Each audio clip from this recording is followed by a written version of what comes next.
When Epstein's network intersected with one of Switzerland's most powerful private banks, the issue wasn't just money management, it was influence management. What do the documents in his orbit tell us about Julius Baer and the elite advisory board shaping global finance? Among the largest attachments in the leaked inboxes tied to Ehud Barak and Epstein's circle were confidential background materials for the Julius Baer International Advisory Board.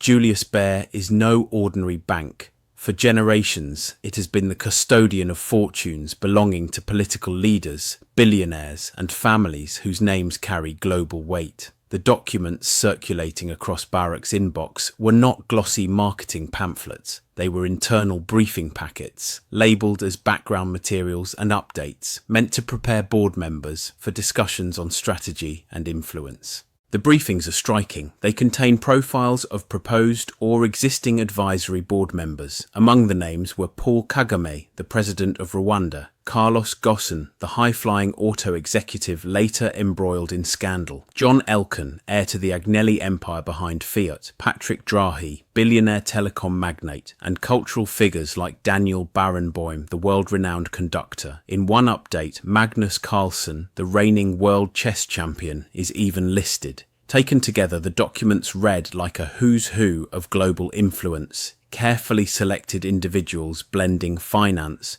politics, culture, and media. Epstein-linked inboxes had access to these materials, showing that Barak, and by extension Epstein's orbit, were privy to elite-level curation inside a Swiss bank trusted with billions. This matters because advisory boards like these are more than symbolic. They shape the bank's global network, pulling together individuals who can open doors in governments, corporations, and cultural institutions. Epstein's proximity to these documents gave him visibility into who was being groomed for influence, and perhaps a way to insert himself into those circles.